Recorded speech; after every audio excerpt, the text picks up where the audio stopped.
हर रोज एक नई कहानी देखने के लिए चैनल को सब्सक्राइब करें और बेल आइकन दबाना ना भूलें। दिवाली का दिन था। सभी दिवाली के पटाखे फोड़ रहे थे तो किसी के घर में पूजा हो रही थी। सभी एक दूसरे के गले मिल रहे थे।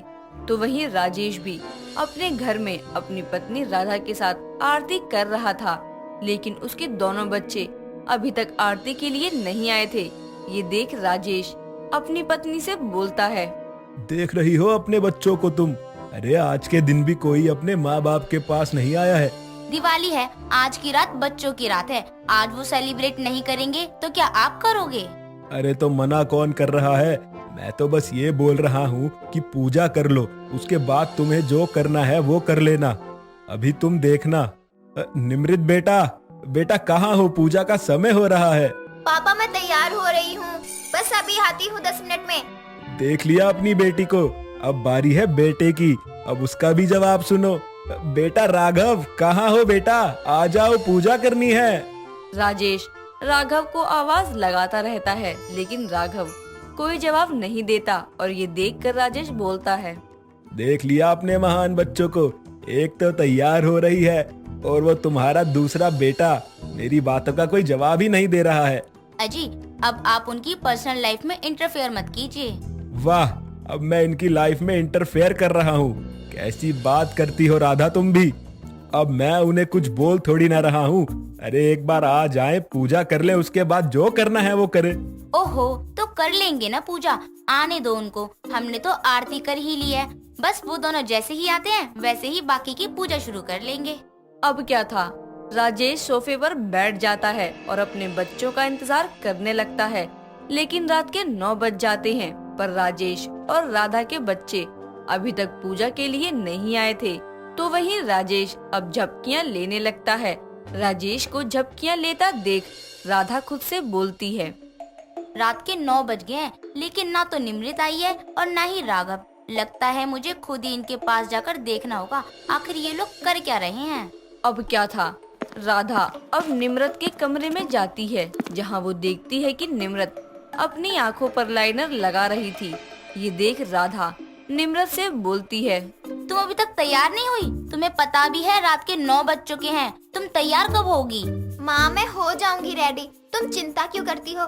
बस 10 मिनट दो, मैं अभी आती हूँ। 7 बजे से तू यही कह रही है। अरे ऐसा भी कौन सा तैयार हो रही है जो तुझे तैयार होने में 2 घंटे लग गए?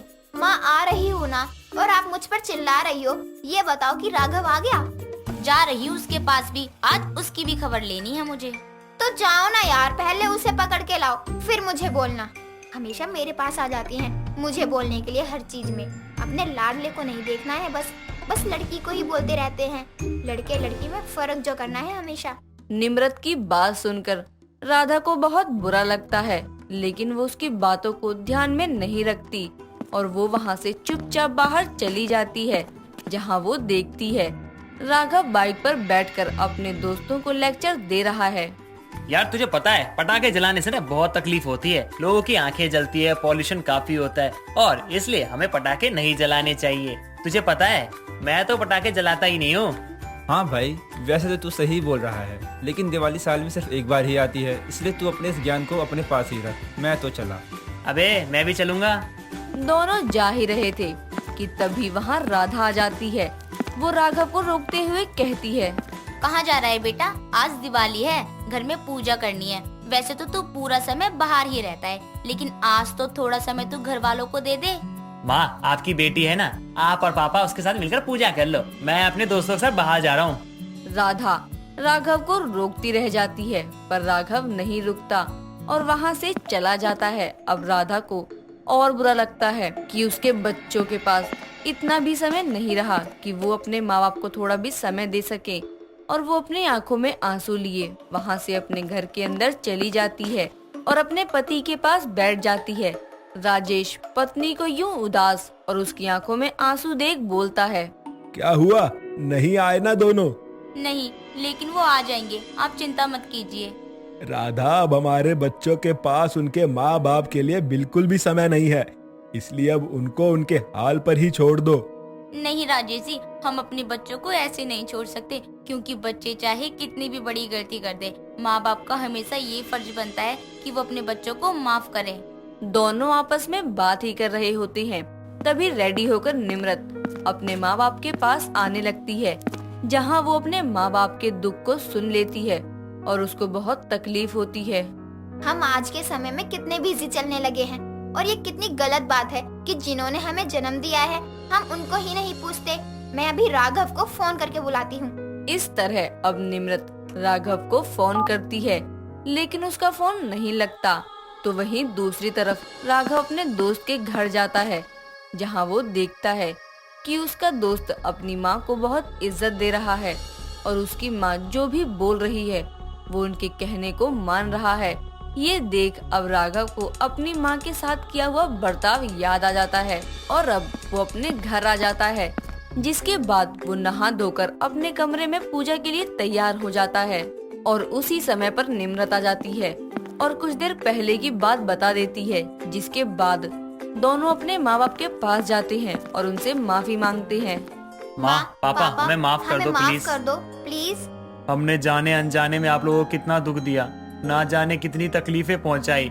हो सके तो हमें माफ कर देना। हाँ, तुमने हमें दुख तो बहुत दिए हैं। माफ कर दो ना माँ, आप जो बोलोगी मैं वो करूँगी और मैं ही नहीं बल्कि राघव भी करेगा। क्यों राघव, सही कहा ना मैंने? हाँ हाँ, तू सही कह रही है। बस माँ पापा हमें माफ कर दो। अगर मैं नहीं कर पाऊंगा ना तो ये मोटी तो है ही ना। अपने बच्चों को ऐसे देख दोनों की आंखें भर जाती हैं और दोनों अपने बच्चों को गले लगा लेते हैं। जिसके बाद अब सभी अपनी दिवाली की पूजा करने बैठ जाते हैं। जिसके बाद राधा घर में खाना बनाने लगती है। उसको खाना बनाते हुए देख निम्रत बोलती है, माँ मैं बना देती हूँ। बेटा, कल दिवाली की सफाई कर दियो तू, मेरी तबीयत ठीक नहीं लग रही इसीलिए। बस इतनी सी बात? कर लेगी ना? हाँ माँ कर लूंगी मैं। और जब आपकी तबीयत ही ठीक नहीं है तो आप क्यों काम कर रही हो? हटो यहाँ से, मैं बना देती हूँ खाना। इस तरह अब निम्रत सभी को खाना बनाकर खिलाने लगती है। बाद में खुद खाकर सो जाती है। अगले दिन अब जब निम्रत उठकर अपने घर को देखती है तो पूरा घर फैला हुआ था और उसके घर में सिवाय उसके और उसके भाई के कोई भी नहीं था। ये देख निम्रत अपने पापा को फोन करती है और अपने पापा से बोलती है, पापा आप और मम्मी कहाँ हैं और घर कैसा फैला हुआ है? बेटा तुम्हारी मम्मी की तबीयत ज्यादा खराब हो गई थी, इसलिए मुझे हॉस्पिटल आना पड़ा। तुम घर का ख्याल रखना। ठीक है। अब क्या था, निम्रत अपने भाई राघव को उठाती है और उसको सारी बात बता देती है। अब दोनों मिलकर घर की सफाई करने लगते हैं। दोनों ने अभी पूरी सफाई भी नहीं की थी कि वो थक गए थे और थकान भरी आवाज में राघव बोलता है, निम्रत यार, मम्मी अकेला कितना काम करती है ना। हाँ यार, मैं तो बस अभी आधे ही काम में थक गई। ऐसा करते हैं, आधा काम तू कर, आधा मैं करती हूँ, इससे काम जल्दी भी हो जाएगा। पागल है क्या? मैं बहुत थक गया हूँ, मुझसे नहीं होगा, तू अकेले कर ले। राघव, मम्मी आएंगी और अपने घर को ऐसे बिखरे हुए देखकर उन्हें कितना बुरा लगेगा ना, इसलिए तू मेरी मदद कर देना प्लीज। हाँ हाँ ठीक है, इमोशनल ब्लैकमेल मत कर अब। इस तरह दोनों अब घर का काम करने लगते हैं और कुछ ही देर में घर की पूरी सफाई कर देते हैं। कुछ समय बाद अब राजेश और राधा अपने घर में आते हैं, जहां वो दोनों देखते हैं घर की सफाई बिल्कुल अच्छे से हुई है और घर पूरी तरह से चमचमा रहा है, लेकिन खाना नहीं बना और दोनों भाई बहन थक कर सो गए हैं। ये देख राधा अपने पति से बोलती है, अजी आज खाना बाहर से मंगवा लीजिए, मेरे बच्चे बहुत थक गए हैं, थकान की वजह से सो भी गए हैं। ठीक है। अब राजेश खाना मंगवाता है और राधा अपने बच्चों को प्यार से उठाकर खाना खिला देती है। अब उन दोनों को अपने माँ बाबा के प्यार की वैल्यू और घर की अहमियत समझ आ जाती है। दोस्तों, अगर आपको ये कहानी पसंद आई तो इसे लाइक करें, शेयर करें और कमेंट करके बताएं कि कहानी में आपको सबसे अच्छा क्या लगा।